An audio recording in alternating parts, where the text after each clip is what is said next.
Que le nom de notre Seigneur Jésus-Christ soit une fois de plus glorifié en ce 4 août 2021 et que la paix de Jésus-Christ soit votre partage partout où vous vous trouvez, en Afrique, en Europe, en Asie. Que le nom de Jésus-Christ soit glorifié dans vos maisons. Je viens par ce partage continuer à vous dire ce que je vous ai dit hier au sujet de l'Antéchrist. Je ne vous ai pas tout dit parce qu'il fallait que je sois brève. Le Seigneur m'avait donné une instruction. Il m'a dit de ne pas être très longue dans les vidéos que je suis en train de vous faire, de parler doucement afin que le peuple de Dieu puisse comprendre la façon dont Dieu est en train de nous parler. Hier, je vous ai dit que le Seigneur m'a dit que l'Antéchrist est déjà sur terre. Et j'ai vu cet homme. C'est un homme à la peau blanche. J'ai vu cet homme à la peau blanche. Je ne vais pas vous décrire cet homme. Je ne vais pas vous le décrire. Mais le Seigneur m'a donné aussi son nom. Son nom et son prénom. Son prénom commence par C. Et son nom commence par R. Et dans le monde spirituel, ça correspond au Christ roi. Mais sur terre, il a un nom. Je suis allée taper ce nom sur Internet. Et ça correspondait à plusieurs profils que j'ai vus sur Internet. Il n'y a plus de temps. Il n'y a plus de temps et le Seigneur est en train de nous interpeller. Et cette même nuit-là, je voyais un remue-ménage. Quand je parle d'un remue-ménage, il y avait de l'agitation dans le monde spirituel. Il y avait vraiment de l'agitation. Je voyais des gens très affairés. Dans le monde spirituel, on va dire les esprits, pas les gens, les esprits étaient très affairés. Ils n'avaient plus le temps de réfléchir. Ils étaient vraiment très affairés. Ils faisaient les choses très vite. Très vite. Je prends l'exemple comme si, lorsque vous voulez recevoir des invités chez vous et qu'il n'y a plus le temps, vous êtes au four et au moulin. Vous faites ceci, vous faites cela, vous vérifiez si ça c'est prêt, vous vérifiez. C'est comme ça que ça s'est passé. Ces esprits étaient très affairés. Ils étaient en train de vérifier, de revérifier, mais ils travaillaient très vite. Ça allait dans tous les sens, ça allait très vite, comme dans une cuisine. Lorsque les invités sont déjà là, je prends l'exemple lors d'un mariage, les invités sont déjà là, le mariage a commencé et que les choses ne sont pas prêtes. Lorsque vous entrez à la cuisine, les gens n'ont même pas le temps de vous parler.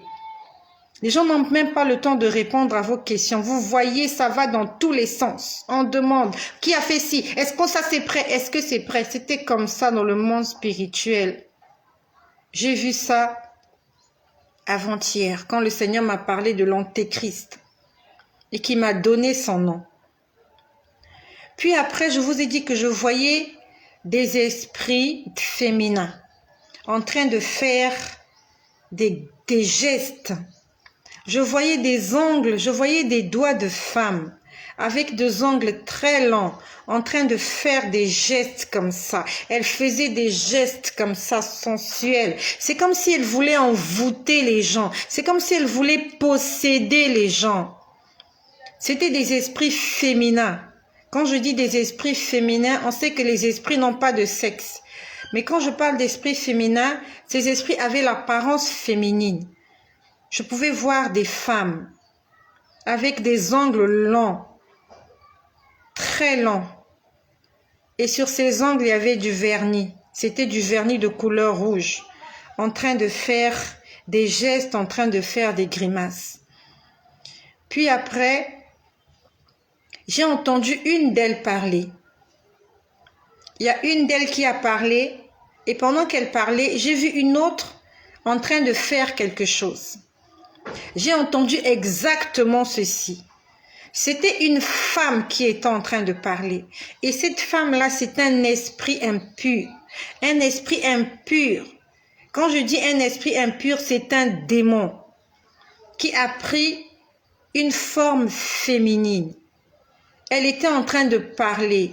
Elle disait, « Envoyez-leur l'esprit du monde afin qu'ils nous aiment. » C'est ce que cette femme a dit et je l'ai retenu. Elle a dit, envoyez-leur l'esprit du monde afin qu'ils nous aiment. Et quand elle disait ça, j'ai vu un autre esprit diabolique, un esprit démoniaque, un esprit satanique, mais qui avait la forme d'une femme. Quand je dis une femme, je pouvais voir sa poitrine. Elle avait des seins. Je pouvais voir ses cheveux. Elle avait de longs cheveux. Mais ses cheveux étaient très mal entretenus. Quand je dis des cheveux très mal entretenus, c'était comme des cheveux d'une folle. Et elle était en train de montrer quelque chose. Et cette chose ressemble exactement à ceci. C'est du papier toilette, qu'on appelle vulgairement du papier hygiénique. Pendant que l'une des femmes parlait, elle disait, envoyez-leur l'esprit du monde afin qu'ils nous aiment. Elle montrait ça. L'esprit du monde, c'est ça. C'était exactement ça. C'était du papier toilette déchiré. J'ai essayé de reproduire un peu ce que j'ai vu ce jour-là. J'ai vu du papier toilette. Et une femme disait, envoyez-leur l'esprit du monde, dont ils veulent nous envoyer l'esprit du papier toilette, l'esprit du papier hygiénique. Nous savons que le papier toilette n'a pas de valeur. Nous savons à quoi sert le papier toilette et nous connaissons la finalité de la vie de ce papier toilette. Quel est son rôle et quelle est la finalité de son existence? Le papier toilette n'a pas de vie. À peine il est ouvert, il est utilisé et il va dans les profondeurs. J'entendais un esprit féminin dire « Envoyez-leur l'esprit du monde ». La Bible nous dit dans le livre de Jacques au chapitre 4, au verset 4. « Celui qui aime le monde est ennemi de Dieu. Celui qui aime le monde et ce qu'il y a dans le monde est ennemi de Dieu. Il n'y a aucune amitié entre les choses de ce monde et les choses spirituelles et les choses divines. Il n'y a aucun rapport entre l'amour du monde et l'amour de Dieu. » Elle montrait un papier toilette. C'est pour dire que, aux yeux des démons, nous n'avons pas de valeur pour le diable. Nous n'avons pas de valeur pour les esprits impurs. Quoi que tu donnes au diable, quoi que tu donnes à Satan, quoi que tu fasses pour lui, Satan ne t'aimera pas parce qu'il n'y a pas l'amour dans son cœur. Et même s'il te prouve un certain amour, c'est du mensonge, c'est un amour faux. La Bible nous dit qu'il est le père du mensonge, car il ment dès le commencement. Quoi que tu fasses pour le diable, il ne va jamais t'aimer. Le diable ne va jamais t'aimer, quoi que tu fasses pour lui. Que tu lui vendes ton âme, que tu lui vendes la vie de tes enfants, que tu lui vendes tout ce que Dieu t'a donné. Le diable est un menteur, il est ingrat. En lui, il n'y a pas d'amour. Tout ce qu'il veut, c'est que les hommes et les femmes puissent périr avec lui dans les temps de feu qu'on appelle la géhenne. J'ai vu cet esprit impur qui disait « Envoyez-leur l'esprit du monde ». C'est ça l'esprit du monde. Un esprit de vanité, un esprit de pauvreté, un esprit de chiffon, un esprit de rien. Vous allez aimer ces choses qui sont périssables. Le papier hygiénique, dès qu'il se mouille un peu, il ne sert à rien. Il suffit juste de le mouiller qui soit juste en contact avec de l'humidité, c'est terminé. Le papier hygiénique, l'essuie-tout, le papier toilette n'a pas de valeur. Et c'est la valeur là, c'est cette valeur là que nous avons auprès du diable. Il nous voit comme du papier toilette pour essuyer son derrière. Et quand on a essuyé son derrière, on jette parce que ça n'a plus d'utilité. J'entendais cette voix là, c'était une voix de femme. Elle disait, envoyez-leur l'esprit du monde afin qu'ils nous aiment, afin que nous puissions les aimer. Aimer qui? Le diable et ses acolytes, le diable et ses serviteurs. La Bible nous dit, le monde entier est sous le contrôle du malin. Le monde entier est sous le contrôle des esprits impurs. C'est pour ça que Jacques chapitre 4 verset 4 nous dit, l'amour du monde est inimitié contre Dieu. Celui donc qui veut être ami du monde se rend ennemi de Dieu. Celui qui veut être ami du monde se rend ennemi de Dieu. La Bible nous dit, là où est ton cœur, là sera ton trésor. Si ton cœur est attaché aux choses de ce monde, ton trésor c'est le papier hygiénique. Tu n'as pas de récompense. Tu n'es que néant et tu finiras dans le néant. Mais si ton cœur aime les choses de Dieu, si ton cœur aime les choses divines, ton trésor, il est dans le royaume des cieux. C'est un trésor spirituel, c'est un trésor surnaturel, c'est un trésor divin, c'est un trésor éternel.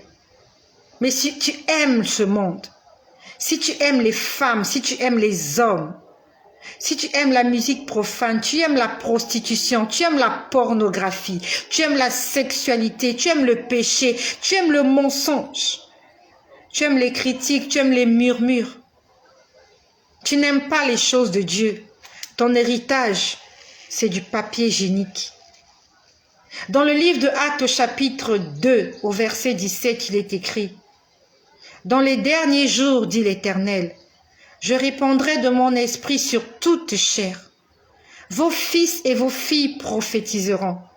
Vos jeunes gens et vos vieillards auront des songes et des visions. » Ça, c'est la promesse que Dieu fait à ses serviteurs et à ses servantes. Dans les derniers jours, je répandrai de mon esprit sur mes serviteurs, afin qu'ils prophétisent, qu'ils aient des songes et des visions.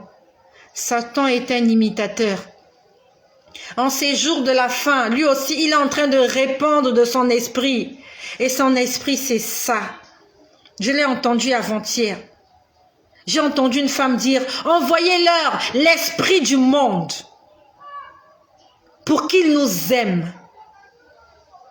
Le diable veut que nous puissions l'aimer. Et nous allons l'aimer au travers des choses qu'il va nous présenter. Les choses de ce monde.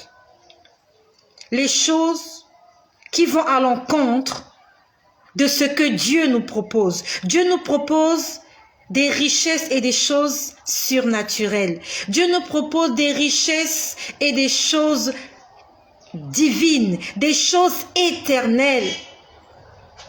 Le monde nous propose des choses vaines. Comme a dit l'Ecclésiaste, vanité des vanités.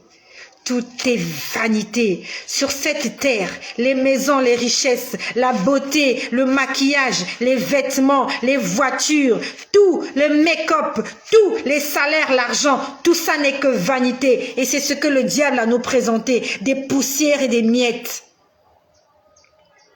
Alors que Jésus-Christ nous donne sa vie. Il nous offre des choses éternelles. Là où la teigne et la roue ne peuvent pas atteindre. Là où le voleur ne peut pas aller voler. Puis après, j'ai vu un œil. J'ai vu un œil. J'ai vu cet œil-là. Ça s'est passé avant-hier. Pendant que le Seigneur me parlait de l'Antéchrist, j'ai vu cet œil. Et cet œil-là était suspendu dans les airs. dans cette espèce de triangle. Et nous connaissons à quoi correspond cet œil. Lorsque nous prenons le billet du dollar, il y a cet œil-là. Et dans le billet du dollar, c'est une pyramide qui a été coupée en deux, en partie inégale. Je te laisse aller regarder le billet du dollar. Quand tu prends $1, tu vas voir ce signe-là. Il y a une pyramide. C'est une pyramide coupée en deux. Pas en deux parts égales, en deux parts très inégales. Ce sont des choses spirituelles que je suis en train de vous raconter, des choses que Dieu lui-même il m'a expliquées.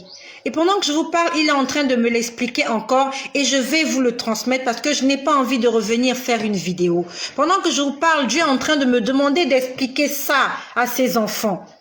Dans le billet du dollar, il y a une pyramide. Cette pyramide est divisée en deux. Il y a une partie inférieure, une partie supérieure. La partie inférieure est en bas. La partie supérieure est en haut. La partie supérieure a un œil. L'œil, nous savons que c'est fait pour regarder, pour voir. La partie inférieure n'a pas d'œil. Et c'est la partie supérieure que j'ai vue. Et pendant que je suis en train de vous parler, le Seigneur est en train de me révéler cette image. Pendant très longtemps, le monde a été dirigé par la partie inférieure. Mais en ces temps de fin, c'est la partie supérieure qui va prendre le relais. L'œil du diable est grandement ouvert. Le diable a ouvert ses yeux. Il a prêté son attention, toute son attention maintenant sur le monde. Alors qu'il a laissé ses serviteurs régner pendant toute cette période. Là maintenant, c'est lui-même qui va régner. Lui qui est à la tête de la pyramide. Il s'appelle Lucifer, Satan. Et il va régner au travers de son fils. C'est son fils qu'on m'a montré la dernière fois. Son fils, c'est l'Antéchrist. Parce que quand j'ai entendu son nom, j'ai posé la question au Seigneur, c'est qui cette personne-là? Il m'a dit, c'est le fils du diable. C'est le fils du diable qui va régner. Il va régner avec la puissance de son père. Parce que pour ceux qui ont écouté mon message d'hier, je vous ai dit que je le voyais. On lui avait fait porter une robe blanche. Une robe blanche, c'était comme une robe en soie, très blanche. Vous avez l'impression qu'elle est parfaite, qu'il est saint. Il n'est pas parfait, il n'est pas saint. C'est du mensonge, c'est de la tromperie. Et quand les gens le verront, ils vont croire qu'il est saint, qu'il est très intelligent, qu'il est tout puissant. Mais c'est juste la façade qu'ils vont nous montrer. Il y a le pile ou le face. Ils sont d'abord en train de nous montrer le face. C'est ce visage qui va nous attirer. L'Antéchrist va attirer plusieurs personnes. Ça sera quelqu'un de respecté, quelqu'un qui va être aimé, quelqu'un qui va apporter la solution aux problèmes des gens. Et les gens vont l'aimer. Parce qu'il va faire des miracles, il va faire des prodiges, il va faire des choses extraordinaires. Parce que je voyais, il avait les mains levées et il était en train de recevoir une puissance. Il y avait une puissance qui descendait sur lui. C'est la puissance du diable, la puissance de Lucifer. La Bible nous dit que le diable se transforme en ange de lumière. Et nous savons que les anges ont une puissance. Et Satan est un ange. Il était un ange de Dieu, au service de Dieu. Mais actuellement, il est un ange des ténèbres. Il a une puissance, la puissance de l'ange. Mais que lui, il a transformé en puissance ténébreuse, en puissance maléfique.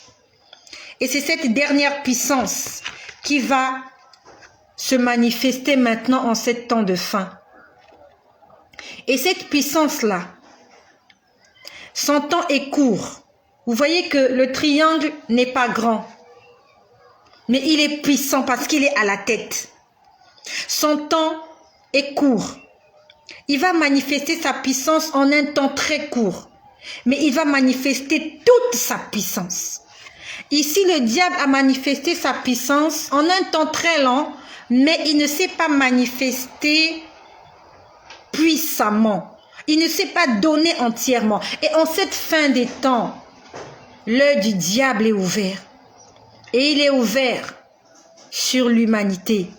Il veut détruire l'humanité parce que de cet œil sort un rayon, un faisceau de lumière destructeur pour tuer, pour égorger, pour détruire et pour voler. Et ça va se passer en un petit temps. Et après qu'il ait manifesté sa puissance, ça sera la fin. Nous sommes actuellement au temps de la deuxième pyramide, du deuxième triangle de la pyramide. Le premier triangle a été épuisé. Nous entrons dans le deuxième triangle, là où la puissance de Satan va se manifester de façon extraordinaire, de façon à séduire même les élus. C'est pour ça que la Bible nous dit, celui qui a des oreilles, écoute et fasse attention. Ils ont déployé un esprit qui va nous donner l'amour des choses de ce monde. Un esprit qui va nous égarer. Un esprit qui va nous éloigner du but pour lequel nous avons été créés. La Bible nous dit, nous avons été créés par Dieu et pour Dieu. On a été créés pour Dieu. Ça veut dire pour être à son service. Est-ce que tu es au service de Dieu? Tu as été créé par lui, c'est un fait. Toutes choses ont été créées par lui. Mais est-ce que ta vie est pour Dieu? Si tu ne vis pas pour Dieu, alors tu dois te remettre en question maintenant. N'attends pas qu'il soit trop tard. Le monde entier a déversé des esprits impurs afin que nous puissions nous focaliser sur les choses de ce monde, sur les richesses de ce monde, sur les préoccupations de ce monde, sur le souci de ce monde. Et nous oublions Dieu, nous oublions le principal, nous oublions le Créateur et nous oublions la raison pour laquelle nous sommes sur terre. Nous sommes là pour être à son service. Nous sommes sur terre pour servir le Seigneur. Nous sommes sur terre pour réjouir le cœur de Dieu. Est-ce que c'est le but? Est-ce que c'est la raison de ta vie maintenant, aujourd'hui, en ce 4 août 2021? Est-ce que tu réjouis le cœur de Dieu? Ou tu es préoccupé aux choses de ce monde? Il faut que je travaille, il faut que je voyage, il faut que je réussisse, il faut que je me marie, il faut que j'ai des enfants, il faut que j'ai une maison, il faut que j'ai une voiture, il faut que j'ai l'électricité, il faut que j'ai un téléphone, il faut que j'ai le wifi à la maison, il faut que j'ai la clim chez moi, il faut que j'ai le jacuzzi, il faut que j'ai de l'eau chaude, il faut que je sois en bonne santé. Où est donc Dieu dans ton discours? Où est-ce que tu mets la place de Dieu? Dieu n'existe pas. Le Seigneur nous dit, approchez-vous de moi et je m'approcherai de vous. Si tu ne t'approches pas de Dieu, Dieu ne s'approchera pas de toi. Car dans le livre de Matthieu au chapitre 6 au verset 33, il est écrit, cherchez premièrement le royaume des cieux. Dieu doit être notre priorité. Jésus-Christ et le salut de nos âmes doit être la raison pour laquelle nous vivons. Mais nous pensons à tout sauf à Dieu. Ah, la maladie, ah, le Covid. Maintenant, le débat, c'est autour du vaccin. Qui va se faire vacciner? Qui ne va pas se faire vacciner? C'est ça le débat actuellement. Même les enfants de Dieu ne parlent plus du retour de Jésus. Tout le monde parle de Covid. Tout le monde a braqué ses regards sur le Covid. Vaccin ou pas vaccin? Qui se vaccine et qui ne se vaccine pas? Même les enfants de Dieu. C'est devenu des débats dans l'église. C'est devenu un débat dans l'église. Qui se vaccine et qui ne se vaccine pas? Personne ne pense au Saint-Esprit. Personne ne dit qui actuellement veut recevoir le Saint-Esprit et qui ne le veut pas. Tout le monde pense au vaccin. Vaccin ou pas vaccin? C'est la priorité. C'est la distraction, mes frères. C'est le diable qui est en train de nous distraire. Alors que c'est le moment de chercher le Seigneur. Il est en train de nous focaliser vers la science. Vaccin ou pas vaccin? Covid ou pas Covid, comment nous allons faire pour vivre? S'il y a le vaccin, je vais vivre, je vais continuer à travailler. S'il n'y a pas le vaccin, je perds mon boulot, je perds mon emploi, je perds ma maison, je perds tout. C'est ça. Ils sont en train de nous focaliser sur un système éphémère, un système de papier génique. La Bible nous dit, toutes choses passeront.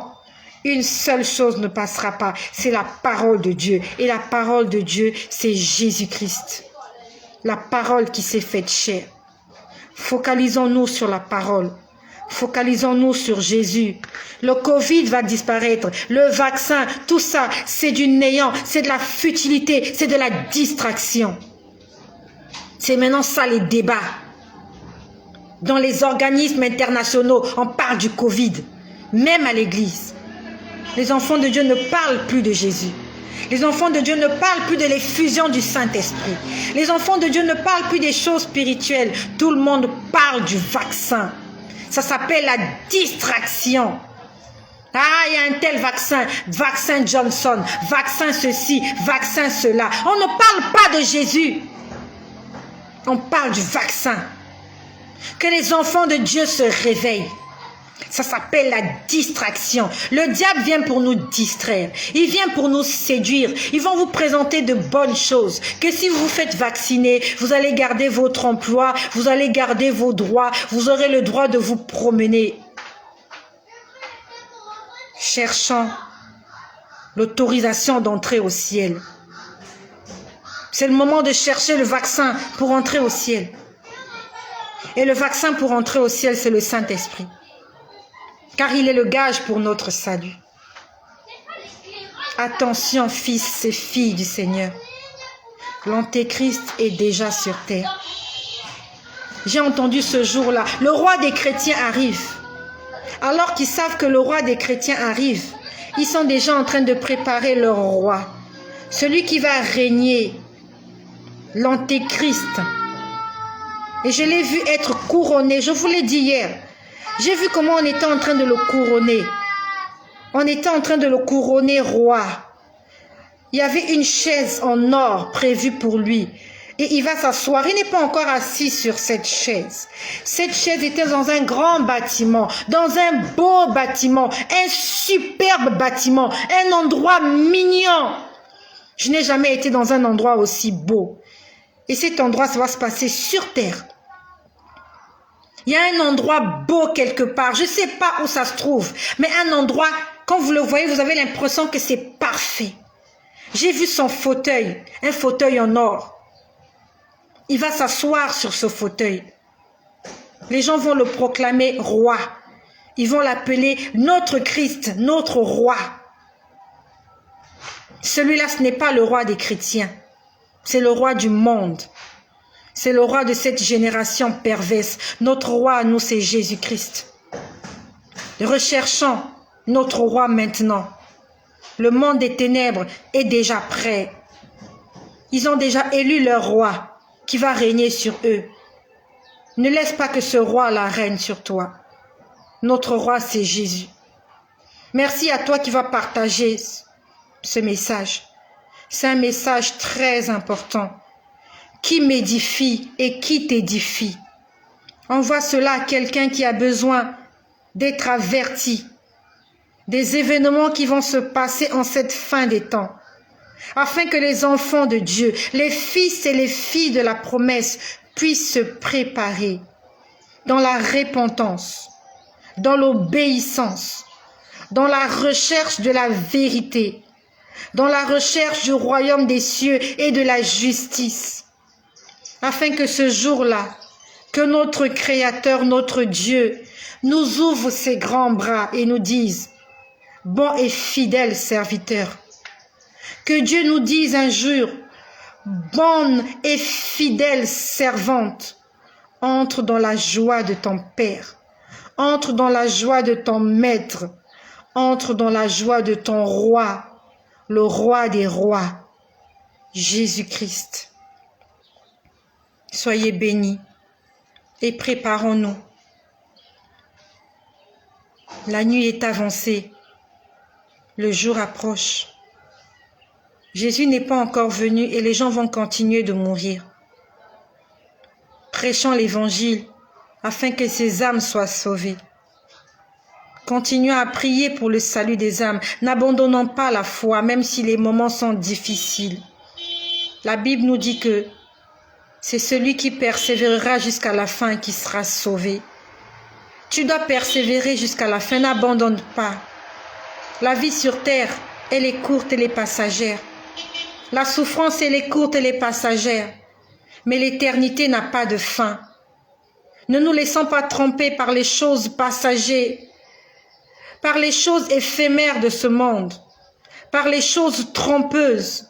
Focalisons-nous sur les choses éternelles, sur les choses spirituelles. Jésus revient bientôt. Il revient, il est déjà en route. Prépare-toi et envoie ce message à quelqu'un qui doit aussi, comme toi, se préparer. Que le nom de l'Éternel Jésus-Christ soit glorifié.